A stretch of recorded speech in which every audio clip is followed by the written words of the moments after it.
Welcome here to TalkFCB and welcome back to the channel today, guys, to a very, very big transfer roundup. We are going to be talking about Mohamed Salah, Robert Lewandowski and Kylian Mbappe in today's video. Three of the biggest names in the game right now, three of the best players in the world of football, and we are going to be discussing the likelihood that Barca could sign any of these three in the coming summer transfer window. Could we really make the impossible become probable?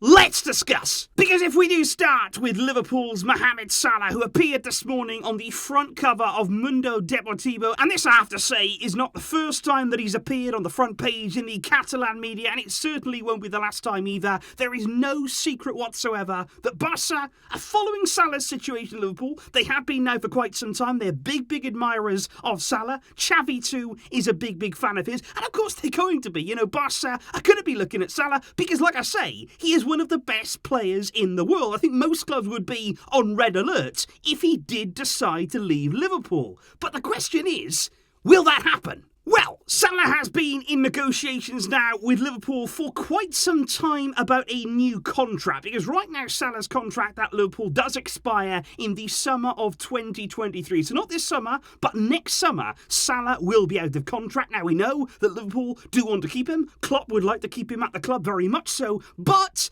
those negotiations, they're not going well. They really are not going well right now. Salah feels as though the performances that he's put in, the key player that he is to Liverpool, some of the times, of course, that he's carried them in recent times with his goals, he feels as though he deserves a big deal, a much improved contract, and he reportedly wants there not only to overtake Virgil van Dijk as Liverpool's biggest earner, but to actually there significantly overtake him. He would look to earn their wages of around £400,000 a week, which would there be nearly double Van Dijk's wages. And I think that's the problem, because Liverpool are not a club there like Man City or PSG. They're not a club there who have unlimited funds and they're going to throw money around to anybody that wants it. They do have at the club a very strict wage structure. They want to stick to that structure, and that is why right now they are basically saying to Salah, we're not going to offer you that. We cannot offer you that. And that is why already now Salah is looking around at his options. But the question would be, looking at this summer, and especially when Barca come into things, because they are one of the clubs who perhaps could afford to sign Salah, it would be big wages. And don't forget that this summer, you'd still have to pay for him. And I think that would be the real problem with any deal this summer, not only taking on wages of that astronomical amount, but the fact that Liverpool still, with 1 year to go, they probably still ask for a decent transfer fee. And by which time, of course, in the summer, Salah will be 30 years old. And I think that is the big thing right now that is just making things difficult when it comes to Salah's demands, because Liverpool are saying basically, look, you've got a contract until 2023. We can keep you here under contract until you're 31 years old. Then I think at the end of that time, if you do want to leave on a free, maybe you can. And I think for Barca right now, I cannot see us whatsoever going into this summer paying big money for Salah, turning 30 years old. But come the summer of 2023, who knows? Because by then, I think you'll have a good indication of whether Salah can continue to play at this level. He's very fit. He's in fantastic condition. He's somebody there that doesn't pick up a lot of injuries. And I've got no doubt that he can still continue playing real quality football well into his 30s. But that's the decision that you will need to make. And I think this summer, it's unlikely. When he's available, if he's going to be available on a free in 2023, maybe we will revisit this topic. But for now, Liverpool and Salah remain locked in negotiations, and I don't really see us paying that kind of money this summer. But of course, from Salah, we move to Robert Lewandowski. And I have to say, this for me is a very similar sort of situation to what we just discussed there, with Lewa joining Salah there on the cover of Sport this morning, who do actually claim that Lewandowski wants to join Barca this summer, and he would very much be open to that move. And this is all based around, again, a contract situation, a dispute there between the player and the club that he's at, because ideally, they would like improved terms. Because just like in the case of Salah, Lewandowski's current deal also expires in the summer of 2023, and I think much like Salah, Lewandowski is saying to Bayern, look, I've been a huge part of what you've been doing. I've been the driving force. I've been scoring the goals during such an impressive few seasons at Bayern Munich, and I think he feels he deserves that brand new contract. But it seems that right now, Bayern are just not really moving. They're not in any hurry whatsoever to say to Lewandowski, okay then, here's that new deal, because as of right now, and Lewandowski and his agent are really frustrated about this, nothing at all is coming their way. And I think they feel as though, again, it is a question certainly of age. You've got a player here in Lewandowski who will turn 34 years old this summer, and of course by the time his current deal comes to an end, he'll then be 35. And I think from Bayern's point of view, they're in no rush, because maybe they'd be happy to see Lewandowski see out that deal until he was 35, but Lewandowski and certainly his agent there, they're not having that. They are growing increasingly frustrated here by the lack of talks over that new deal, and reports right now say that if Lewandowski come this summer hasn't received a new deal, hasn't received an offer from Bayern, he wants to leave. And not in 2023, he wants to go now. He will be that frustrated that his future is not sealed with Bayern, and he will look to leave the club, which is then when Barça possibly could come in, because obviously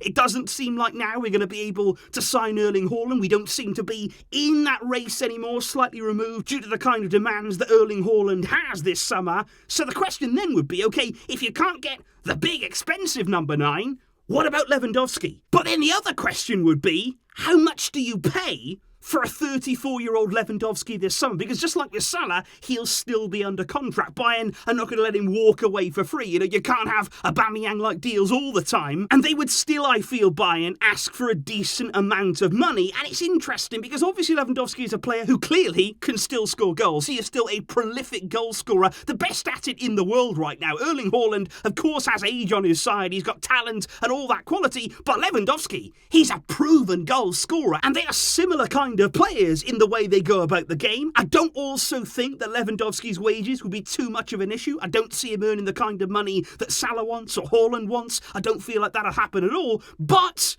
again, there's no resale value there. It is somebody who will be coming to a brand new league. And at 34 years old, I just don't really see here Barca going out this summer, spending maybe big money on Lewandowski at this kind of age, at this stage of his career. But if nothing is agreed, if none of those talks come, if Bayern and Lauer still stand well apart over the next few weeks, let's just wait and see how this situation develops. Let's just wait and see if Lewandowski maybe tries to force himself out. Just how much friction may come between Lewandowski and Bayern Munich. Finally, though, we do move on to Kylian Mbappe. And of course, this is the big story indeed. Because on Thursday night, let's cut to the chase here, L'Équipe came out and they said, okay, Barça are in the race. Barcelona have entered the race to sign Kylian Mbappe this summer. L'Équipe said that Mbappe didn't completely close the door on Barca, and they say that Barca are very keen to organise a meeting to speak personally with Mbappe about a potential deal. Now, of course, at first glance, you'd look at that report and you would say, nonsense. We all know that Mbappe wants to go to Real Madrid. That's a non-story. That's a completely made-up rumour. But what if I tell you also that the journalist who broke that piece of news is one of the most reliable journalists in France, and also he's known to be very close with Mbappe's entourage? Now that's what makes this story very interesting, because then you've got to ask, why has this become public? Now, on one hand, there is a tiny chance, and I mean a tiny chance, that Barca have indeed realised that Mbappe this summer would be a cheaper option, an overall cheaper package than Erling Haaland. And at the very last minute, now they've thought, okay, let's make a run at this deal. Let's try and force our way in at the last minute. We know that Xavi is a big fan of Mbappe. I'm sure that he would welcome the opportunity to talk to him there, to sit down and explain his vision and the exciting project he has at the club. And I think Mbappe would suit Xavi's plans absolutely perfectly. But, on the other hand, for me, this is not a deal that you can just walk into at the very last minute. This is not a deal that you can just hijack within a few days. The reality of this situation is that Real Madrid have been working on this deal for a long time. There is a lot of money involved right now. And let's face it, let's be very honest here. Mbappe dreams of Real Madrid. He absolutely loves their club, it's his childhood dream to play there, and he is on the verge of making that happen, and I just cannot see right now any other club getting in the way of that. So again, the question is, well, why are Barca's name out there right now? Why is this story from somebody who is close to Mbappe's entourage? Why is he saying that Barca are entering the race? And I think it could be very, very simple. Because most likely here, Real Madrid and Mbappe are said to be entering the very, very final stages of that deal between the two parties. And what will be happening, of course, is that Mbappe's entourage, they're going to be pushing for the best deal. They want the most money. They want the biggest contract. They're being offered everything in the world by PSG. And I think what they're doing here is just adding another name to the mix. We've seen it happen with Barca many, many times in the past, and especially when it comes to a Real Madrid transfer, what better name to add to the race than their biggest rivals, especially off the back here of that Clasico result. To say now, Barca, they might be interested. That is the kind of thing there that could just get you over the line, just get you that bit closer to the deal that you really, really wanted. A few Catalan media sources right now are actually saying that Barca are a little bit frustrated. They don't like the fact here that our name is being brought into these negotiations. They don't like the fact that Barca are being named in the Mbappe race, because inevitably, if he does indeed go on to sign with Real Madrid like we expect him to, we're probably going to hear, oh, well, Real Madrid beat Barca to his signature. They saw off competition from Barca, when the reality is that probably we were never ever in the race to begin with. But it just makes you think, if at the end of the day Real Madrid are forced into paying that bit more for Mbappe, there's rumours right now of an 80 million signing bonus. If he comes and signs on at Real Madrid, he could get 80 million just for that, not even including any wages. And if this story here just makes Real Madrid cough up a bit more money for a brilliant player, well, fine. So be it then. And that there, guys, is exactly what I make right now of these big rumours, and they are big rumours, and I've got plenty of people asking, what about Salah, what about Lewandowski, what about Mbappe, all of these rumours swirling around. I also think it's no coincidence whatsoever that it just happens to be international break. We all know that in this period, lots of journalists, lots of news outlets, they find themselves a bit short of news. They love to bring up these big, big names out of nowhere. I think Salah's situation is one to keep an eye on. I would also keep a very close eye on what's happening between Lewandowski and Bayern Munich, but I think on Mbappe, I think we all hate to admit it, but he is going to be on his way to Real Madrid this summer, and we are going to have to make sure that as a team, we are ready for that. Please do let me know all of your thoughts in the comments down below. What are your feelings about each of these players and the likelihood that they could end up at the Camp Nou? Let me know all that down below. I will, of course, see you soon with plenty more videos to come. Thank you for getting involved as always, and for your incredible support. But until next time, as always, Visca El Barça.